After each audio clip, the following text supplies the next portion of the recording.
Hey guys, welcome back.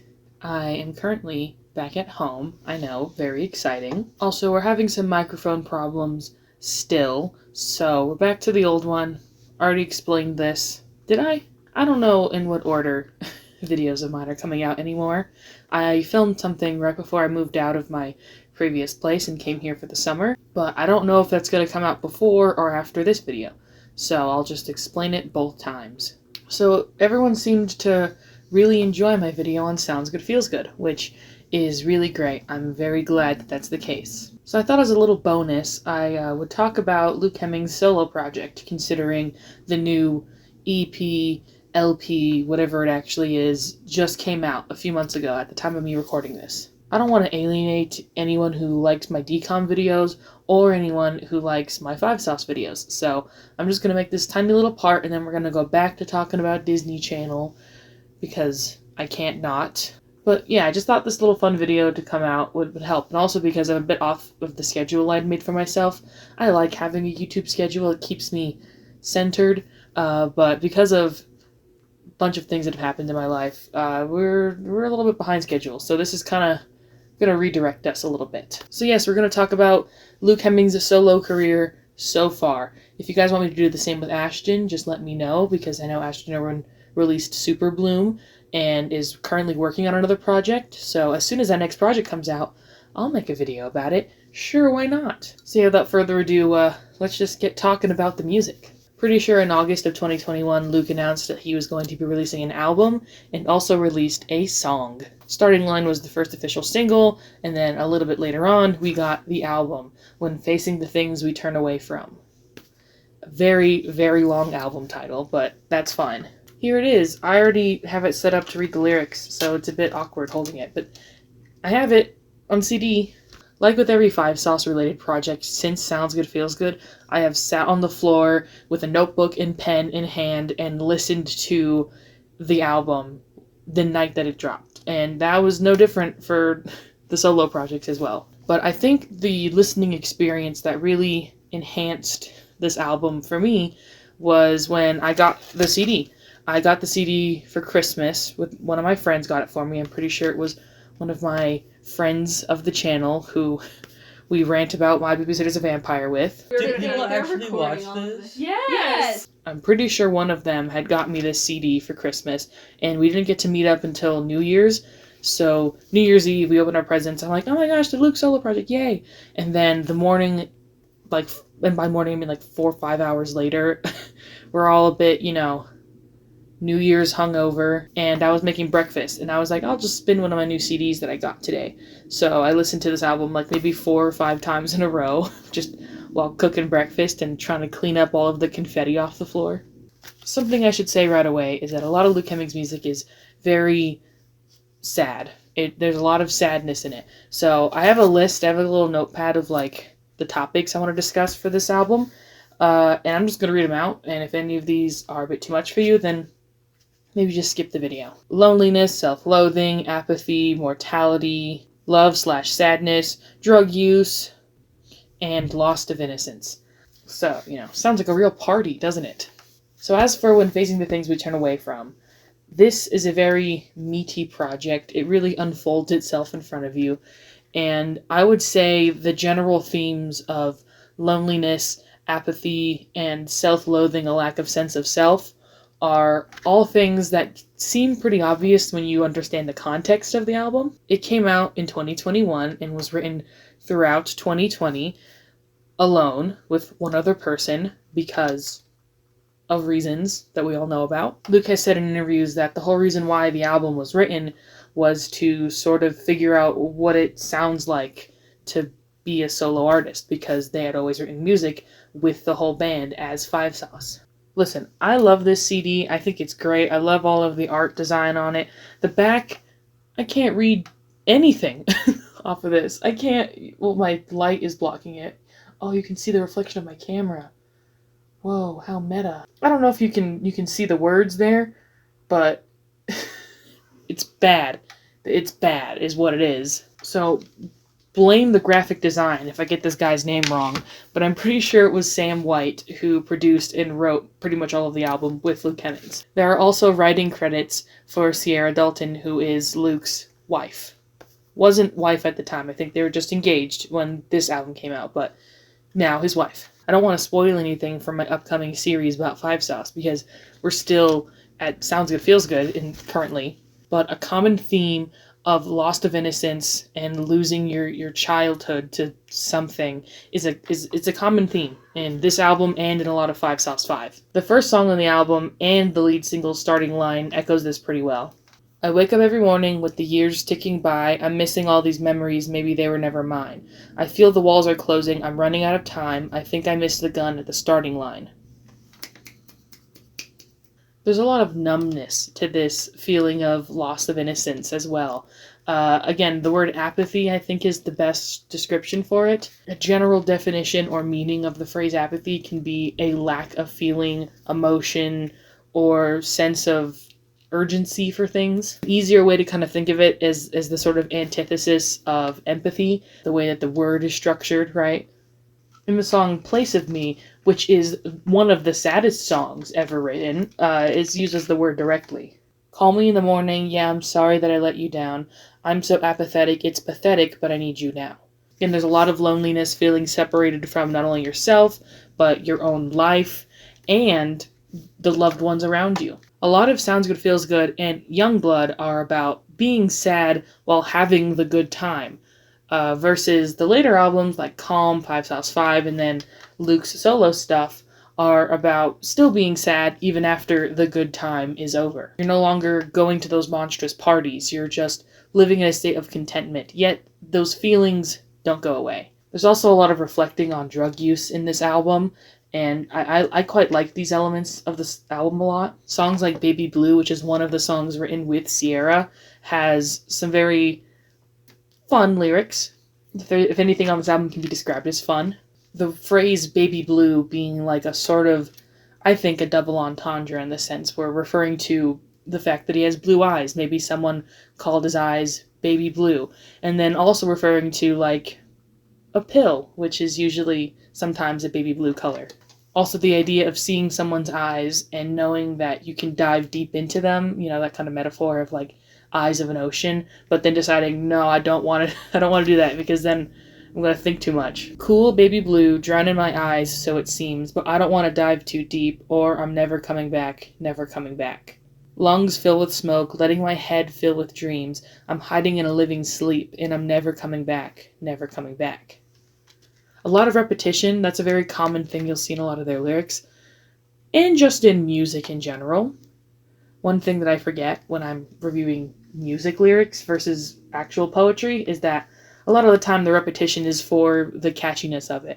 But in general, when it comes to poetry, that is what repetition is for, so those specific lines stick in your head more often. It emphasizes them. That's why the chorus is like supposed to be important or whatever, because it's the part that gets stuck in your head most often, and it's the part that repeats throughout the album, or throughout the specific song, and in some cases the entire album. Like, for example, the refrain on Baby Blue, where they just repeat the phrase, I want to stay here forever. It's very sad. It's very, very sad. It also has lyrics like living in the in-between, which I think is a lot of what, again, the central narrator of this album feels. I try not too hard to connect the actual human being that made the music with the actual song. Of course, their experiences in their real life are going to inflict and inform the actual music. It is a lot of their own voice being reflected into this. But also, like, the album is its own piece of art in itself. Understanding the piece of art itself as its own thing within its own context, and then you can apply your real-life understanding of the artist to it. I don't celebrity watch, I don't catch up on the latest goss, so any tabloid stuff that would inform me on this album is not actually going to inform me, just my own personal close reading, and I think for most people that's the case. So that's usually how I review this music. I talk about what I hear in the songs. There's also the song Mum.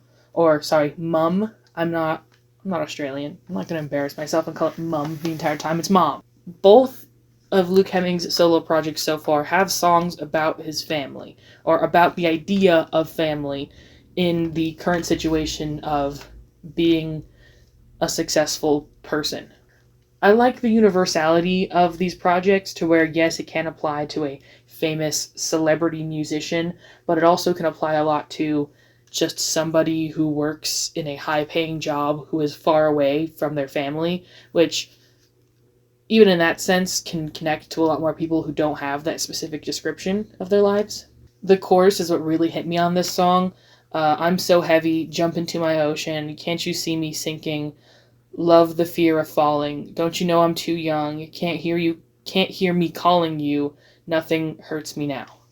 A lot of lyrics don't need to be clever to really hit hard. They just need to have that emotion within them, and these songs definitely do. Speaking of emotion, let's talk about the song that is called Motion. See what I did there? I like to think they did that on purpose, but I'm probably just reading too much into it. All this running in motion, time slips by until you're lost in your mind. Who you gonna find? Who you gonna find? Can't you call in the sculptors to build a sky? You know I want to live inside. Who you gonna find? Who you gonna find? I like that line about asking a bunch of sculptors to come in to build the sky, as in maybe build the world around you, and that's the world I want to live in, the one that is, built for us. Again, there's a lot of grappling with the constant fast-paced movement that comes with anybody. I think everyone can relate to just keep going, going, going, and then all of a sudden in 2020, a forcible stop, and actually having to reflect on how you've been living your life the past few days, or years even. Did I never hit record? Oh no! That candle is very strong, so it just already smells very intensely of... What even is this scent? Warm gingerbread and Malsala chai. I will say, it does smell quite good. The production on this album is very expansive and large when it needs to be, and then very quiet and reserved when it's time to have those more stripped back moments. I love the choice of synths on all this project. I love the drum work. Again, I appreciate a good live drum here and there. I know that that's a bit silly to say when I'm reviewing music, because especially since I talk about Five Sauce and, they have a drummer, like they're a band with a drummer. But there are just so many albums these days that don't have live percussion on them, and it's nice and full. It gives it a nice body to the song, even with all the synths. I think Saigon is a good example of this. I really do love the drum work on there. Also, the piano is also very nice. I like those little touches of blues chords on the final song on the album. What's the name of it? Come Down. Yeah, I like the I like the piano on Come Down. I would mainly describe this album as adult contemporary music, which, in reality, I don't actually know what that means, but it's slightly sophisticated, grown-up music that works well on the radio, but also you can really enjoy with a nice, quiet listen with some headphones on. I would argue that with the first album, there really wasn't much promotion to do because, again, it came out in 2021. The main reason why there's been so many new releases of music in 2024 is because a lot of artists were waiting until the COVID precautions lifted and they could actually make money off of their music. So this album, which apparently was made purely by accident, there was no intention for Luke Hemmings to start his own solo work. This was just purely a time of creation while he was stuck inside like the rest of us. And now that with the release of Boy, there's been actual promotion and a ball rolling of sorts for it. Overall, I think When Facing the Things We Turn Away From is a very fun listen.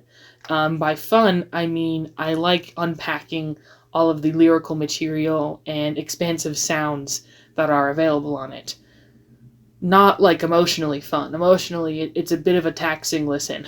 There are a lot of moments of noticing that you're feeling an emotion, being aware of your emotions, and being like, oh, is that like a defining character aspect of myself, or is this just like some bad feeling I have in the moment?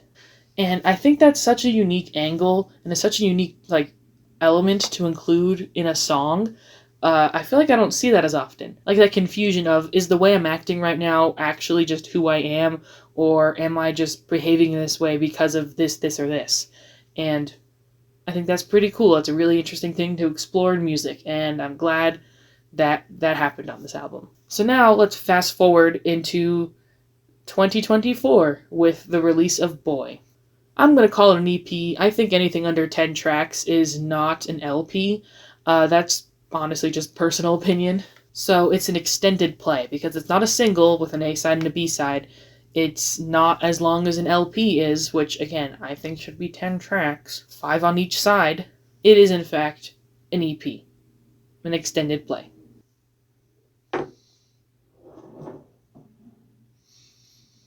I liked the aesthetic of the candle in the back, but like I said earlier, it's very smelly. There's a lot of smells now in this room. So there, we have the candle. So in March of 2024, it was announced that Luke Hemmings had a new single out, and I think he actually announced it a little bit earlier on in the year at a red carpet event.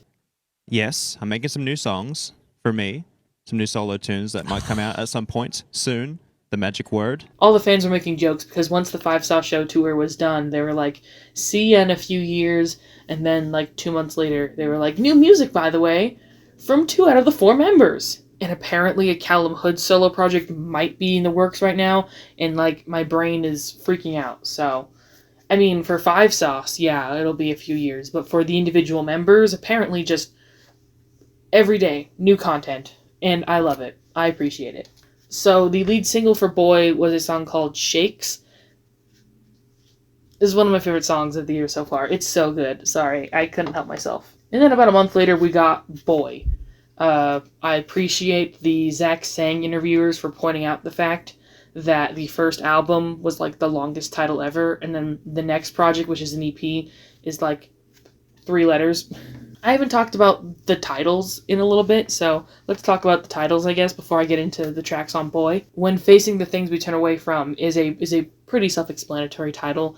It's about the things that you think about but you don't want to really acknowledge. It's facing them head front. The album art is sort of symbolic in that way because it's like the things we turn away from and then there's you facing them, right? Ain't that cool? And Luke has described that the title Boy kind of refers to that childhood innocence, referring to like seeing the person as a child and less of like an adult, which is interesting. The first song on the EP is called I'm Still Your Boy, and again, it's a lot of pulling towards wanting to ask for that sort of innocence of life back again. I think a lot of people look towards their youth when they feel their mortality facing them. That could just be me and what I think about when I'm laying on the floor eating a bag of Fritos, who knows? I could see someone who worked for all of their childhood, or at least for most of it, wanting to kind of reclaim their childhood in that sense.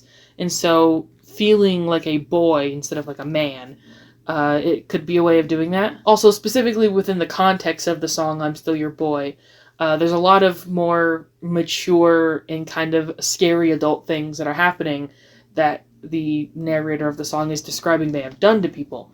So to then go like, I'm still your boy, and to try and win back this person by reminding them of the childhood innocence of love that they had with one another is a good way to wrap up all of these themes together. So I do think themes of mortality are common on this project, and is sort of an evolution, as one would hope, of the themes from the previous album. I think there's an underlying sense of somewhat happiness on this project.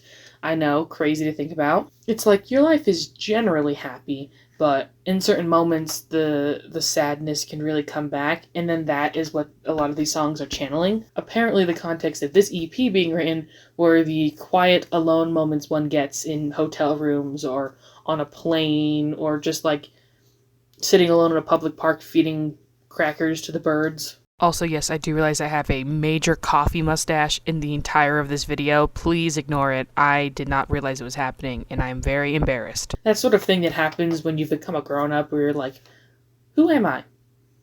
Where am I? What does this all mean? What is love? You know, pretty common themes that, are really easy to understand and grasp. So of course there are a lot of the same themes on this project as the previous one, but like I said, I think that specific evolution of things... What do I think that specific evolution of things is? I didn't fucking write it down. That's the problem. While when facing the things we turn away from is a lot of confusion, I think boy is a lot of understanding. As in explaining confusion versus explaining attempting to understand. I mean, I don't think anyone can rightfully say, I've discovered the meaning of life. I don't think that's ever going to happen for anyone in their mind.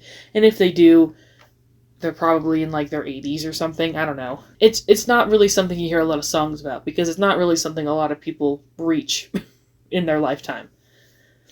So this album is a lot of attempting to understand those heavy, intense themes, as well as, you know, grappling with the everything, like the drug abuse and the, sorry. I could take a picture of it, and so I'm going to try and show it on the camera here, but if you look right here, I wrote down cocaine, drug use, and then gay? Gay?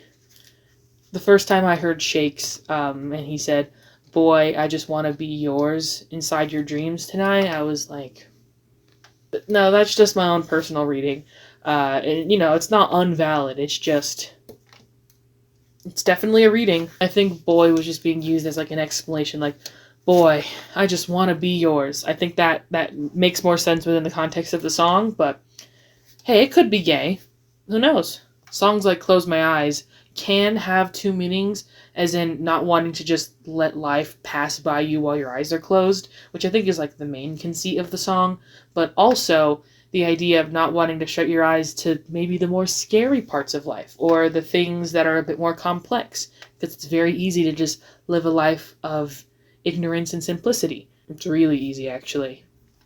But no, we must be smart and informed people. I don't have the CD for this one yet, so I'm just going to read the lyrics off of Genius, hope you don't mind. Don't be sad in the middle, whole life and no time to mourn. Watch it die in the mirror, don't cry, it won't be long. Now I don't want to close my eyes, see everything I've ever done. I never got to say goodbye, I won't look back until it's gone. Everything that I tried to bury, and all the little deaths that set me off, I can't close my eyes. Romanticize a dark city, you can't find the light in the sun. If I don't feel the same, please forgive me, you have arrived with no time to run. Snaps all around, everybody. And I'll just say, I actually really do like her voice, and I think it works really well for just some simple background vocals on the final tracks. Garden Life is the main song that I think tackles with this idea of mortality. The song tackles with it. Sometimes I just say words and they don't mean anything. Garden Life is the song that I think has the theme of mortality in it a lot. There are a lot of motifs of dying, and how it's gonna happen no matter you want to or not. So what are you going to do with the current life you're living? That whole, you know, carpe diem thing. Carpe diem poetry is its own genre of poetry from the 16th and 17th centuries. So, you know, it's a very common theme, and I think this idea of setting it within a garden, so like the Garden of Eden even, or just garden life, is a very nice aesthetic to put it in, and the sound of the song matches it all the same. Just a good track all around. Great within the context of the album. You can listen to it on its own, it's fun. It's a good time. Just like the song Mom from the first album, there's a song called Benny on this EP, which is really funny because that's my dog's name. So nice of Luke Hemmings to name a song after my dog. I appreciate it, Luke. I know you do that just for me. But no, that's another song about family, about being away from family, and feeling like, am I actually living my life because I'm not near these people who I love and care for deeply? The chorus especially, even though I can't understand a thing he's saying, I still think the lyrics are pretty cool. So it's like loving these people, loving that they exist in your life, loving these people, doing literally anything for them, yet you never see them and you feel this sort of guilt about not being around them. It's a good song. Also makes me feel like I should call my grandmother. No, we have jokes here on the channel. Now, can I talk about Shakes for a minute? Can we talk about Shakes? I've been dying to talk about Shakes. Shakes is very good. It is a very, very good track. Again, I quite love it. I definitely think it's the best song on the EP, which makes sense why it was the single. So, good choice there. But the phrasing of "can't shake this feeling" in the chorus can apply to love, but can also apply to just general melancholy. Like I can't get rid of it no matter how hard I try. Depressing stuff. There seems to be a common theme of love and sadness almost being one of the same, two sides of the same coin, which is a very depressing concept to have in your songs, but I think it's there in a lot of these. The song Close Enough to Feel You repeats the line, "Now I'm falling apart again," which again I think ties into this idea of love and sadness, because it can be like in a good way, like, oh, in love, like I'm just falling apart because of how much I love you, but then also it can mean of sadness, like I am so sad that I'm falling apart. And the fact that that can mean the same thing, and the fact that there are male and female vocals kind of interspaced within it, I think kind of ties into that theme a little bit. And overall, I think it's a very clever way to display that, because just being like, just kind of presenting it in a very like upfront way can be a bit hard for people to understand. At least for me, I'd be like, oh, I don't know how much I like that. But making it very poetic in a sense, I think, is really important to me. And then as for the sound of the project, it still sits pretty firmly within that adult contemporary sound. I hear a lot of inspirations from other famous male adult contemporary artists like Bon Iver, Hozier. They all have weird names like this. With this album, I hear of an influence more similar to a lot of female pop stars, especially those who make very singer-songwriter type music. I think people have compared Five Sauce and Luke Hemmings' music to Taylor Swift a lot, and in a sense, I can see that. I think there are some superficial similarities as well as some more deeper ones. Maybe they're just very lyric-driven songwriters, you know? Have a knack for a bridge. Who doesn't love bridges in songs? I wish we still had them. Just riffing on modern-day pop music, don't mind me. Midnights is specifically the album I was thinking of when doing this comparison, but of course Taylor Swift has released so much music that is so diverse that it's really hard to compare any other artist to her. I was just trying to say that I really like the adult contemporary modern day pop music sound of this album. I mean EP. I've been using the phrases interchangeably apparently. But I think the more melancholy synths and then drum hits to add emphasis really do give itself a more like modern day pop sound, which I really enjoy. There's less gothic Catholic bombast on this EP than there was in the first one. I think songs like Mom, for example, have a lot of that kind of sound to it, which Hozier was always really able to fit within and find a good niche. But I do think that both of these projects are very cohesive listening experiences, and does show that Luke has a knack for catchy hooks and interesting songwriting that is purely from a sound that is all his own. You can tell what he brings to Five Sauce within the band, and also what elements he keeps for himself and only portrays in his own music. And I think that's very cool. I always love hearing solo projects from artists in a band because of that exact reason. You get to hear what is purely their own and what isn't from other people's input, as well as what they bring to the band. I noticed that a lot with MCR after they broke up and each member released their own separate music. So overall, two really good projects that prove that Luke Hemmings is a really great artist on his own. I hope one day we'll get to hear solo projects from all four members. Maybe the Summer Brothers will become real. Who knows? With Michael posting pictures of him in the studio and Callum being active on social media, anything can happen. I guess that's it. I know people appreciate very long content from me. That's kind of what I've been doing, but I also want to sometimes do not long videos. You know how fun it is to like edit a video in like a day, only like 2 days, instead of like 40 hours or something. I actually don't time how long it takes me to make videos, but it's definitely a long time. So yeah, thank you for watching. Again, once Ashton's new project comes out, I might do a video on it. I don't know. We'll see. Again, this is just a little bonus thing. I don't think I'm going to put it in the overall like Five Sauce video once I'm done with that, which again will probably be in like December. But yeah, for sure the next 5 Sauce related video that'll be on the channel is me talking about Youngblood, which I am very, very excited to talk about because I have a lot of opinions on that album. A lot of changing and ever-evolving opinions on that project. So yeah, if you're interested in that, feel free to subscribe to see when it comes out.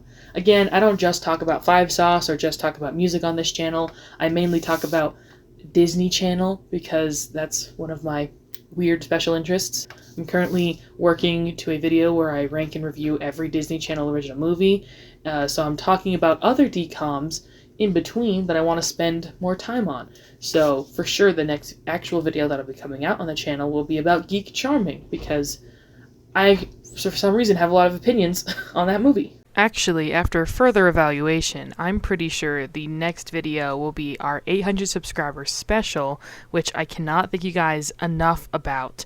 I'm very, very excited to watch and rank and review every Cinderella story movie. Yep, that's what you guys voted for. Also, I apologize for the lack of recent videos. I was hoping this would be a fast project to come out, but I've had a lot of personal family things I've had to attend to, so that's where I've been the past month. Thank you for putting up with me. So, feel free to check out my back catalog. I've talked about 5 Sauce for many an hour or two on this channel already, so if you're interested in that, check it out. And I think that's it. So, toodles.